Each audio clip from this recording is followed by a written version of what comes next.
Adapun judul khutbah yang telah ditetapkan oleh MDI KUA Kecamatan Bangkinang Kota dengan tema judulnya keutamaan ibadah kurban. Bapak-bapak, saudara-saudaraku sidang jemaah Jumat yang dimuliakan Allah Subhanahu wa taala. Di dalam ibadah kurban ini terdapat berbagai macam keutamaan.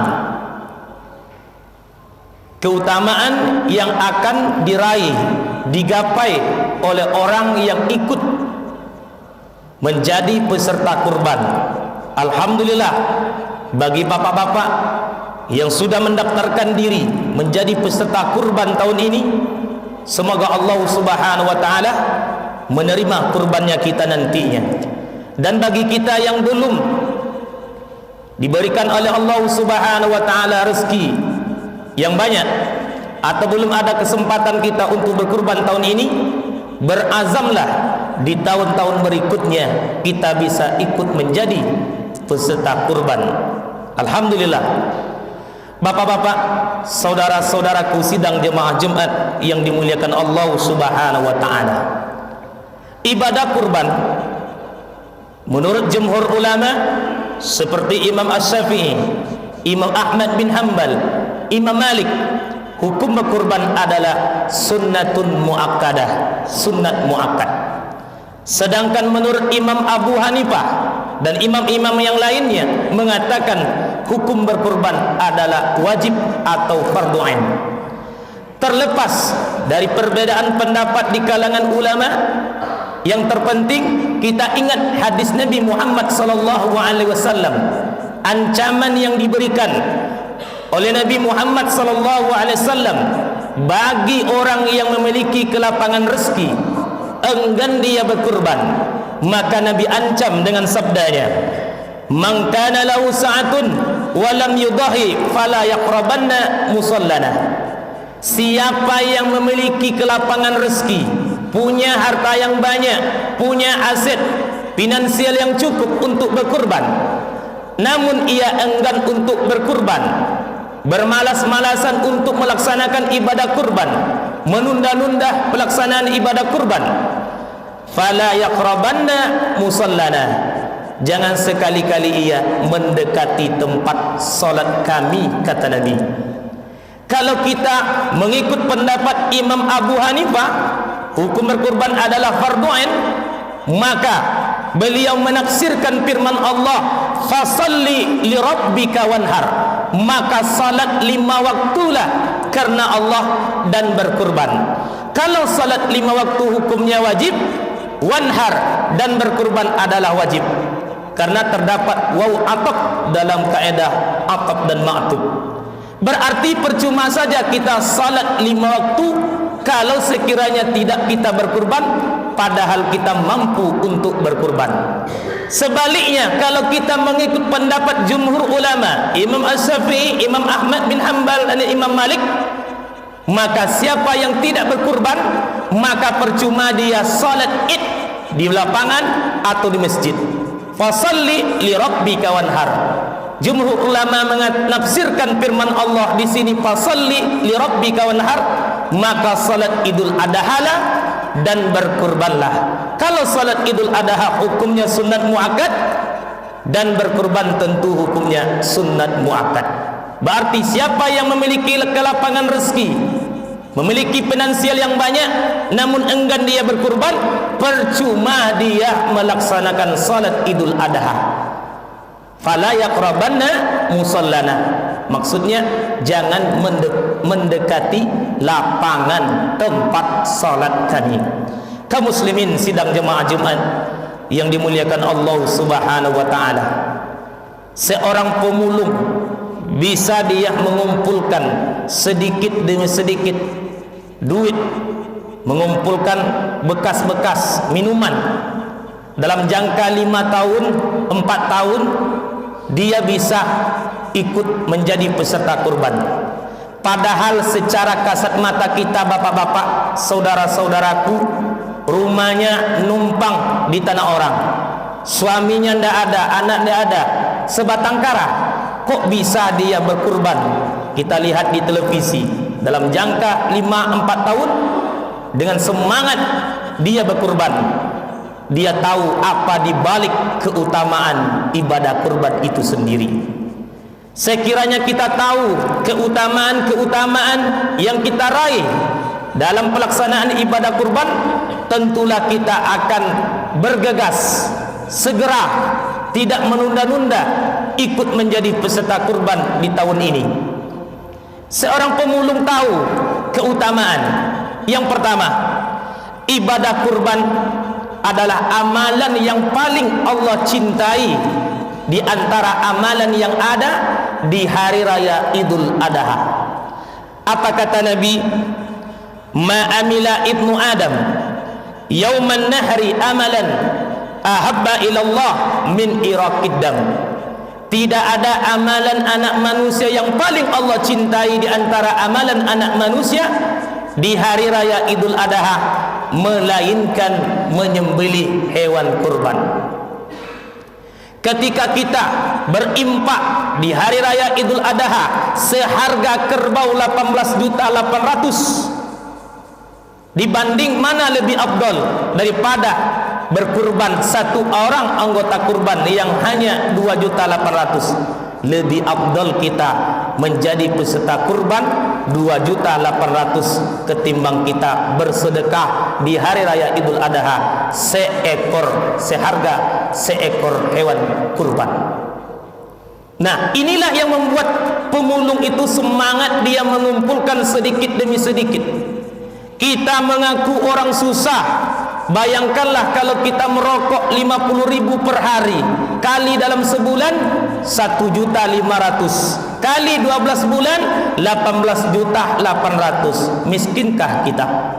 Sudah dapat 1 ekor hewan kurban. Bayangkanlah kaum muslimin, bapak-bapak, saudara-saudaraku yang dirahmati Allah. Yang kedua, pemulung itu tahu bahwa di balik ibadah kurban ini terdapat keutamaan. Hewan-hewan yang kita kurbankan itu akan datang menemui bapak-bapak, saudara-saudaraku nantinya. Apa kata Nabi? Innaha la ta'ti yaumal qiyamah bi quruniha wa aslafiha wa as'ariha. Sesungguhnya hewan-hewan yang kalian kurbankan itu akan mendatangi kalian, akan menemui kita nantinya. Bi quruniha, dengan tanduk-tanduknya, wa aslafiha, dengan kuku-kukunya, wa as'ariha, dengan bulu atau rambutnya. Alangkah bahagianya harta benda kita menjadi saksi kebaikan bagi kita, dan alangkah celaka dan meruginya kita harta benda yang kita miliki tidaklah menjadi saksi yang baik buat kita. Terkadang kita bisa membeli paket game ratusan ribu, kita bisa mengeluarkan sekian ratus setiap harinya untuk main game, sedangkan untuk berkurban merasa miskin. Ketika kita bertemu dengan pemulung, tentulah kita malu berjumpa dengan pemulung yang semangat kurbannya tinggi, walaupun dalam jangka 5-4 tahun yang akan datang dia bisa berkurban. Bapak-bapak, saudara-saudaraku sidang jemaah Jumat yang dimuliakan Allah Subhanahu wa taala. Yang ketiga, pemulung tersebut mengetahui keutamaan ibadah kurban adalah pahala yang didapatkan begitu banyak sekali. Pernah sahabat Nabi bertanya kepada Rasulullah, "Ma hadhil adahi?" Apa ini kurban ya Nabi? Apa jawaban Nabi? "Sunnatu abikum Ibrahim." Ini ajaran bapak kalian Nabi Ibrahim. "Malana fiha ya Rasul?" Apa yang kami dapatkan? Apa gunanya kami ikut berkurban? Apa jawaban Nabi? "Bikulli sa'aratin hasanah." Setiap bulu-bulu hewan yang engkau kurbankan itu terdapat 1 pahala atau 1 kebaikan. Jangankan untuk menghitung bulu rambut kerbau, menghitung alis mata saja kita tak mampu menghitungnya, sedikit di atas pelopak mata kita, apalagi bulu hewan kurban seperti kerbau. Jangankan di badannya, di telinganya berbulu juga. Itu adalah perumpamaan bahwa ibadah kurban pahalanya banyak sekali. Kaum muslimin sidang jemaah Jumat yang dimuliakan Allah Subhanahu wa taala. Yang keempat, pemulung itu tahu bahwa ibadah kurban ini akan memberikan kepadanya tunggangan meniti jembatan sirat. Walaupun hadis ini didhaifkan oleh sebahagian ulama. Apa kata Nabi? Istafrihu dhahayakum, perbaguslah kurban kalian. Fa innaha, maka sesungguhnya matayakum ala sirati, sebagai tunggangan kalian ketika kalian meniti jembatan sirat. Alangkah bahagianya kita nantinya kendaraan-kendaraan kita meniti jembatan sirat. Ada kata Nabi, meniti jembatan sirat itu bagaikan kedipan mata, mengedip matanya sampai ke seberang. Ada kalbarki, meniti jembatan sirat bagaikan kilat.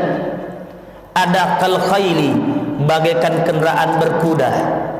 Alangkah bahagianya kita ketika kita meniti jembatan sirat punya kendaraan.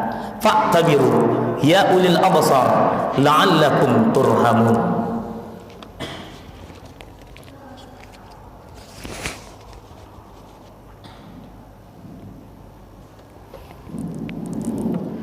Innal hamdalillah nahmaduhu wa nasta'inuhu wa nastaghfiruh wa na'udzu billahi min sururi anfusina wa min sayyiati a'malina. May yahdihillahu fala mudilla lahu wa may yudlilhu fala hadiya lahu. Ashhadu an la ilaha illallah wahdahu la syarika lahu wa ashhadu anna Muhammadan 'abduhu wa rasuluhu la nabiyya ba'dahu. Allahumma fasalli wa sallim wa barik ala Muhammadin wa ala alihi wa ashabihi wa man tabi'ahum bi ihsanin ila yaumiddin. Amma ba'du, fa ya ibadallah, usikum wa nafsi bi taqwallah, faqad fazal muttaqun. Qala Allah ta'ala fil Qur'anil Karim, a'udzu billahi minasy syaithanir rajim. Bismillahirrahmanirrahim. Qul huwallahu ahad, Allahus samad, lam yalid wa lam yulad wa lam yakul lahu kufuwan ahad. Innallaha malaikatahu yusalluna 'alan nabi, ya ayyuhallazina amanu sallu 'alaihi wa sallimu taslima. Allahumma salli 'ala Muhammad wa 'ala ali Muhammad kama sallaita 'ala Ibrahim wa 'ala ali Ibrahim wa barik 'ala Muhammad wa 'ala ali Muhammad kama barakta 'ala Ibrahim wa 'ala ali Ibrahim fil 'alamin innaka Hamidum Majid. Allahumma ighfir lil muslimina wal muslimat wal mu'minina wal mu'minat al ahya'i wal amwat wa tabi' bainana wa bainahum bil khairat bi rahmatika ya arhamar rahimin. Allahumma ighfir lana dhunubana wa wasi' lana fi darina wa wasi' lana fi qaryatina wa wasi' lana fi baitina wa barik lana fi ma a'taitana wa barik lana fi ma razaqtana. Allahumma qfina bihalalika an haramik wa awnina bifadli amman siwak fis sama' fil ardi fi yaminina fi shimalina fi fawqina fi tahtina. Allahumma hasibna hisaban yashira. Allahumma arzuqna taubatan nasuha qabla al-maut. Allahumma habib ilayna al-iman wa zayyinhu fi qulubina wa karrih ilayna al-kufra wal fusuqa wal isyan waj'alna min as-salihin waj'alna min as-sabirin waj'alna min asy-syakirin waj'alna min al-muttaqin waj'alna min ar-rasidin wa alhiqna bin nabiyina Mustafa Muhammadin sallallahu alaihi wasallam wa alhiqna bi khulafa'ir rasidin Abu Bakar As-Siddiq wa Umar bin Khattab wa Utsman bin Affan wa Ali bin Abi Thalib radhiyallahu ta'ala anhum. Rabbana atina fid dunya hasanah wa fil akhirati hasanah wa qina azabannar. Ibadallah, innallaha ya'muru bil adli wal ihsan